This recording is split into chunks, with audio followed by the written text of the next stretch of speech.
Welcome back to my দামাদার brand new video আর I am ব্যস্ত ছেলে। আর আমি তোমাদের শোনাবো আজকে একটা ভয়ঙ্কর লেভেলের কাহিনী। ব্যস্ত ছেলে শোনাবে আজকে একটা ব্যস্তভাবে ভয়ঙ্কর কাহিনী। চারিদিকে মেধাবী ছাত্রছাত্রীদের হাহাকার, তারা যোগ্য হওয়া সত্ত্বেও পায়নি চাকরি। বছরের পর বছর তারা সমাজের কাছে হয়েছে অবহেলিত, তাদেরকে বঞ্চিত করে চাকরি ছিনিয়েছে একদল অযোগ্য। তবে সময়ের সাথে সাথে তাদেরও হয়েছে পতন, তাদেরকেও ভোগ করতে হয়েছে কিছু পেয়ে হারানোর শোক। আর আজকে সেই শোক প্রকাশ করতে আসছে সেই সমস্ত চাকরি হারা দিদিরা, শুধুমাত্র দিদি নাম্বার ওয়ানে।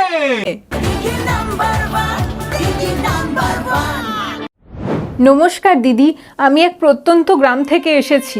আজ আমার জিরো থেকে হিরো হওয়া এবং হিরো থেকে আবারও জিরো হওয়ার কাহিনী তোমাকে শোনাতে এসেছি। দিদি, আমি সেই 25,000 জনের মধ্যে একজন যে চাকরি পেয়েও হারিয়েছি।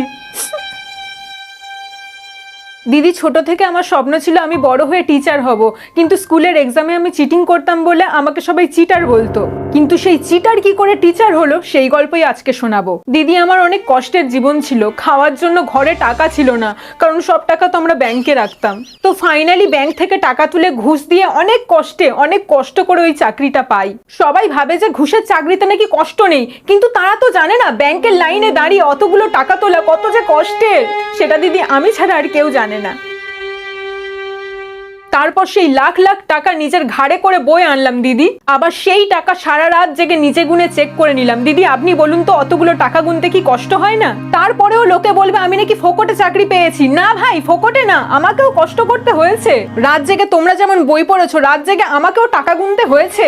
তো দিদি, তারপর অনেক লড়াই করার পর আমি চাকরি পাই। সেদিন আমি অনেক খুশি হয়েছিলাম। অনেক কষ্ট করলে যে কেষ্ট মেলে সেটা আমি প্রমাণ করে দিয়েছি দিদি, প্রমাণ করে দিয়েছি। যে মেয়েটা উচ্চ মাধ্যমিকে দুবার ফেল করেছে সেই মেয়েটা আজ উচ্চ মাধ্যমিকের স্টুডেন্টদেরকে পড়াচ্ছে। এটা যে কতটা গর্বে সেটা আমি বলে বোঝাতে পারবো না দিদি।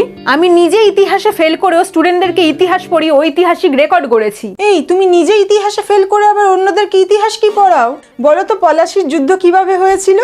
আমার মতো মহান টিচারকে এই সমস্ত তুচ্ছ প্রশ্ন করে বিব্রত করবেন না দিদি। পলাশির যুদ্ধ কিভাবে হয়েছিল সেটা জানার জন্য, সেটা বোঝার জন্য আমাদেরকে সর্বপ্রথম পলাশ বাগানে যেতে হবে। আমরা সবাই দেখেছি পলাশ ফুলের সৌন্দর্য, আর সেই পলাশ ফুল পছন্দ করতেন এক সুন্দরী রাজকুমারী। তাই রোজ রাজকুমাররা ভিড় করতেন পলাশ বাগানে, কে আগে রাজকুমারীকে পলাশ ফুল তুলে দিতে পারে। আর এই পলাশ ফুল নিয়ে রাজকুমারদের মধ্যেকার যুদ্ধকেই আমরা পলাশির যুদ্ধ নামে জানি। আচ্ছা বলুন তো দিদি, রবীন্দ্রনাথ ঠাকুর নোবেল কেন পেয়েছিলেন? এটা কোন বাঙালি জানে না? দিদি, আমি একজন টিচার হয়ে এটুকু জানবো না?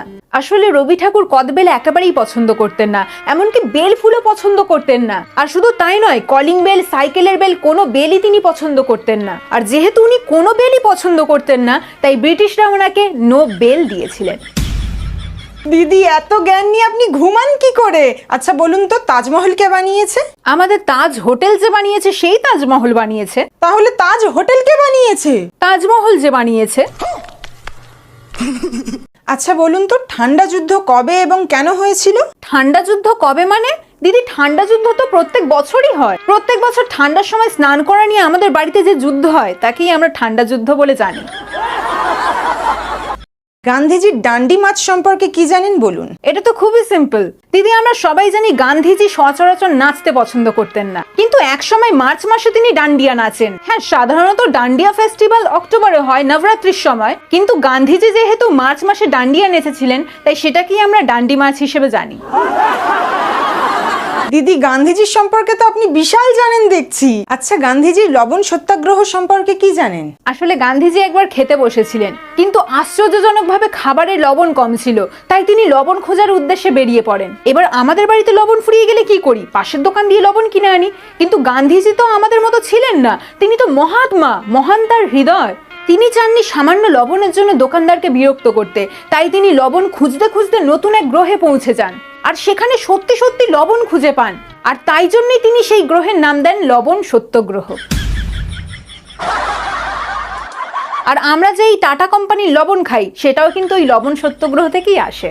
দিদি, বোঝাই যাচ্ছে আপনি অনেক অভিজ্ঞ টিচার। তাই আপনাকে শেষ প্রশ্ন করতে চাইছি, আর সেটা হলো আপনি বস্টন টি পার্টির সম্পর্কে কি জানেন বলুন। আসলে এই বোস্টন টি পার্টির অনেক বড় একটা ইতিহাস রয়েছে। একসময় বোসবাড়িতে টন চা উৎপাদন হয়েছিল। সেখানে black tea, green tea, milk tea, lemon tea সব ধরনের চায়ের ব্যবস্থা ছিল। আর সেই চা পার্টিতে গান্ধীজিও উপস্থিত ছিলেন। আর গান্ধীজি সেই চা খেয়ে এতটাই মুগ্ধ হয়েছিলেন যে বোসবাড়ির চা উৎসবকে তিনি বোস্টন টি পার্টি হিসেবে নামকরণ করেছিলেন।